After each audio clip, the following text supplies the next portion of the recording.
The way demonstrations end in Paris, the police at the slightest provocation resort to... Well, up there, Nael's mother is leading this crowd. But this isn't just about the death of her son. This is also about Nanterre feeling that it's been left behind.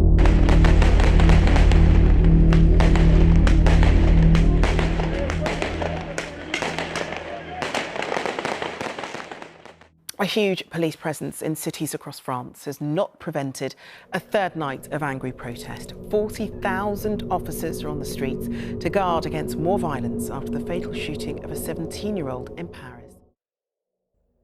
Good morning दोस्तों।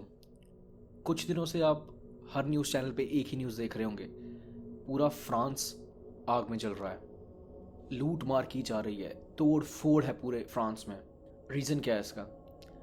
Actually कुछ दिन पहले, specifically 27 जून को, दो police वाले patrolling कर रहे होते हैं। अचानक एक गाड़ी रैश ड्राइव करती हुई लेन में घुसती है, जिसे दो पुलिस वाले कन्फ्रंट करते हैं। लेकिन ड्राइवर, जो कि एक 17 साल का माइनर था, वो पुलिस से एस्केप करने के लिए गाड़ी को एक्सेलरेट करता है। पुलिस ये देखते हुए उसे कन्फ्रंट करती है, फायर करती है, और वो गलती से फायर फैटल प्रूव होता है और उस बच्चे की डेथ हो जाती है, जिसके बाद पूरा फ्रांस आगजनी के रंग में रख जाता है।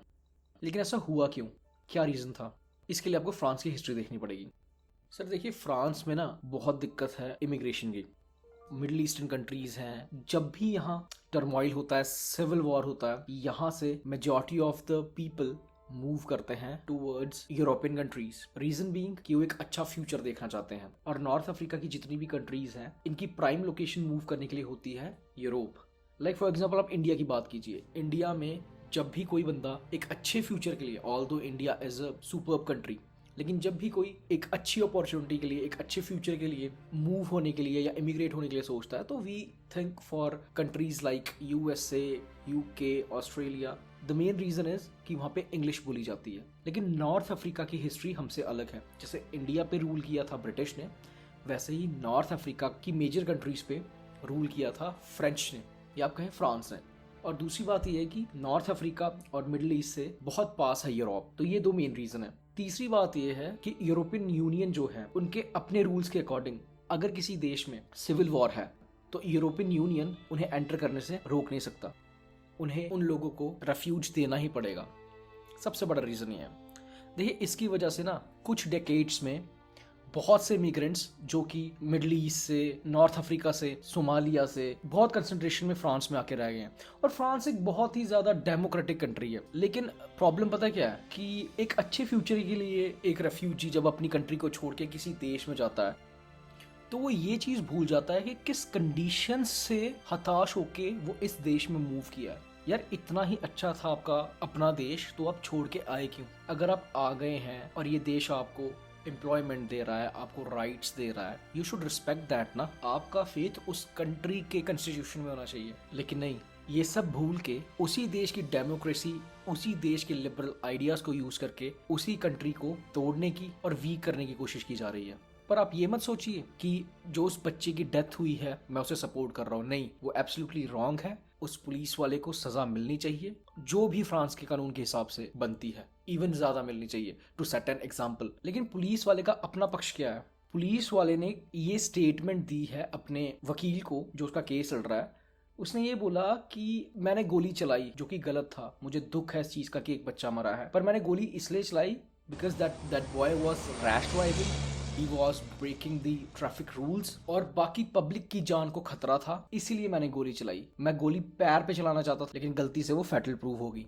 अब देखिए, फ्रांस में एक जगह है, नीस नाम की है। यहाँ पे 2016 में बैस्टाइल डे सेलिब्रेट कर रहे थे बहुत से लोग।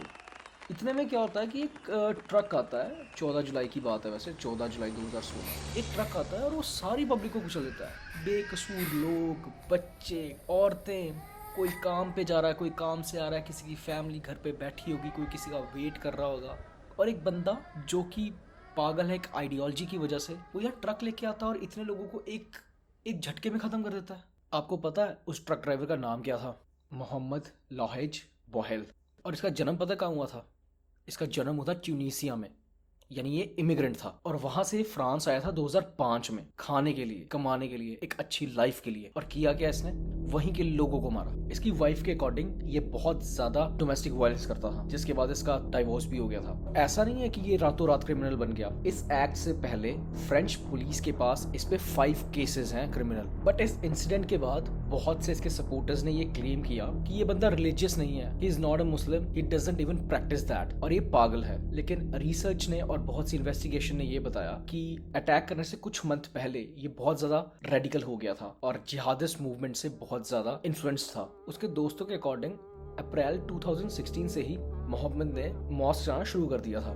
पुलिस की फर्दर इन्वेस्टिगेशन में ये भी सामने आया कि बड़े दिनों से ये बंदा इस्लामिक टेरर ऑर्गेनाइजेशंस की जो बिहेडिंग वाली वीडियोस है या फाइटिंग वाली वीडियोस है वो कंसिस्टेंटली देख रहा था। एक्सीडेंट की वीडियोस देख रहा था, फैटल एक्सीडेंट्स की वीडियोस देख रहा था, डेड बॉडीज की वीडियोस देख रहा था। इन अ सेंस वो अपने आप को प्रिपेयर कर रहा था ऐसा कुछ बड़ा कांड करने के लिए। इवन अटैक से 8 दिन पहले ही उसने दाढ़ी रखना शुरू किया था। अटैक इसने किया है 14 जुलाई को, लेकिन ये 12 जुलाई को भी उस अटैक वाली साइट पे आके सेल्फीज खींच के गया है और ये कंफर्म हुआ है इसके फोन से, जो कि पुलिस ने जब इसे शॉट डेड किया है तब रिकवर हुआ। अकेले इस अटैक में 84 लोग मरे थे और लगभग 500 इंजर्ड थे, 52 क्रिटिकल इंजर्ड थे और 25 को लाइफ सपोर्ट चाहिए। पूरी जिंदगी किसी का सपोर्ट चाहिए उनको। किस वजह से? खाली दिमाग में रेडिकल थॉट्स भरे होने की वजह से।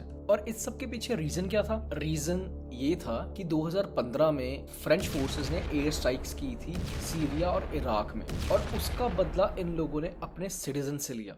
हम सपोर्ट नहीं करते, कहीं पे भी वायलेंस नहीं होना चाहिए। इफ फ्रेंच फोर्सेस ने कहीं पे अटैक किया था and they have no reason, no valid reason upon that, वो उनकी गलती है। लेकिन क्या इसके लिए आम कॉमन पब्लिक को मारना जायज था? नहीं था। आप हथियार नहीं उठा सकते जी, आप एक डेमोक्रेटिक कंट्री में हथियार नहीं उठा सकते। जो 17 ईयर ओल्ड है नाहेल, इस पे भी हमें कोई क्रिमिनल केस तो नहीं मिला है, लेकिन कोई 5 से 7 इस पे ट्रांसपोर्ट लॉज ब्रेक करने के चार्जेस हैं और एक चार्ज में तो इसने सितंबर 2023 में ही पुलिस के सामने पेश होना था। लेकिन आप देखिए इसकी मदर ने कितना अच्छा बयान दिया है कि मुझे फ्रांस के पुलिस डिपार्टमेंट से दिक्कत नहीं, मुझे दिक्कत है उस पुलिस वाले से जिसने मेरे बेटे को मार दिया। तो ये चीज़ पब्लिक को क्यों नहीं समझ आ रही? लोग वहां पे लूट मार कर रहे हैं, ऐसे आप दिलवाएंगे हक उस बच्चे को? आप ऐसे जस्टिस लेंगे लूट के, अपने ही देश को लूट के? मेरे हिसाब से इंडिया को भी इससे बहुत कुछ सीखना चाहिए। इमिग्रेशन लॉज को स्ट्रिक्ट करना चाहिए। इमिग्रेशन लॉज का फायदा उन्हीं को मिलना चाहिए those who are really deprived. CAA का हम सब ने विरोध किया था, लेकिन जो कंडीशन हमारे आसपास के नेशन में हिंदूज की, सिख्स की, बौद्ध की, जैन्स की और क्रिश्चियंस की है, मुझे नहीं लगता कि वो इन नेशंस में मुस्लिम्स की है। And that was the core reason कि क्यों CAA में जो लिस्ट बनाई गई थी रिलीजन्स की जिन्हें जल्दी सिटीजनशिप दी जाएगी इंडिया की, एक्सक्लूडिंग मुस्लिम्स, उसके पीछे रीज़न ही ये था सर कि मुस्लिम्स आर इन मेजॉरिटी और उनके साथ वहाँ पे बर्बरता नहीं की जाती, उनके साथ वहाँ पे डिस्क्रिमिनेशन नहीं किया जाता। डिस्क्रिमिनेशन किया जाता है वहाँ पे इन 5 धर्मों के साथ, हिंदुइज्म के साथ, बौद्धिज्म के साथ, जैनिज्म के साथ, सिखिज्म के साथ, इवन क्रिश्चियनिटी के साथ। इनको जल्दी से जल्दी सिटीजनशिप मिल सके इंडिया में, because things are very volatile in our neighbouring countries. India को फ्रांस से सीखना चाहिए। हम मुस्लिम्स के अगेंस्ट नहीं है, लेकिन जो रिलीजन वहाँ पे 98% है उनके साथ क्या डिस्क्रिमिनेशन होगी वहाँ पे सर? उन्हें क्यों चाहिए इंडिया की नेशनैलिटी? क्यों चाहिए उन्हें इंडिया में रेफ्यूज? रेफ्यूज तो बनता है क्रिश्चियंस का, सिख्स का, हिंदूज का, जैन्स का, बौद्ध का। ये था सिंपल CAA। और सबसे बड़ी बात, ये अपनी कब्र का गड्ढा फ्रांस ने ही खोला है। आपको क्या जरूरत थी इतने ज्यादा इमिग्रेंट्स अपनी कंट्री में बसाने की? आपने दुनिया का ठेका लिया हुआ है भाई, लिया हुआ है तो लो और भुगतो। आज आप दुखी हो, आज आप स्ट्रेस में हो, आज आप किसी को बुरखा नहीं पहनने दे रहे, किसी को पगड़ी नहीं लगाने दे रहे, किसी को आप माला नहीं पहनने दे रहे, किसी को आप रिलीजियस एक्टिविटी नहीं करने दे रहे फ्रांस में पब्लिकली। रीजन क्या है? रीजन आप मानिए या ना मानिए, सच आपको ही पता है। इस इस्लामिक रेडिकलाइजेशन को रोकना चाहते हैं, जिसकी वजह से आपको बाकी धर्मों को भी बैन करना पड़ रहा है। और मेरे जितने भी इंडियन अनरेडिकलाइज्ड मुस्लिम भाई हैं, प्लीज आप लोग भी इस पे बोलना शुरू कीजिए, क्योंकि इन लोगों की एक्टिविटीज की वजह से आप लोग की बदनामी होती है बेमतलब में। और हमारे इंडिया के मुसलमान बहुत ज़्यादा सभ्य हैं और देशभक्त हैं व्हेन कंपेयर टू दीज गून्स, जो कि अपनी जन्मभूमि को छोड़ के फ्रांस जैसी कंट्री में बस रहे हैं और वहाँ के भी लॉस का यूज़ करके उसी देश की कब्र खोदने में लगे हैं। अगर आपको ये वीडियो पसंद आई तो इस वीडियो को लाइक करें, हमारे चैनल को सब्सक्राइब करें, बेल आइकन दबाएं and do the least for our country.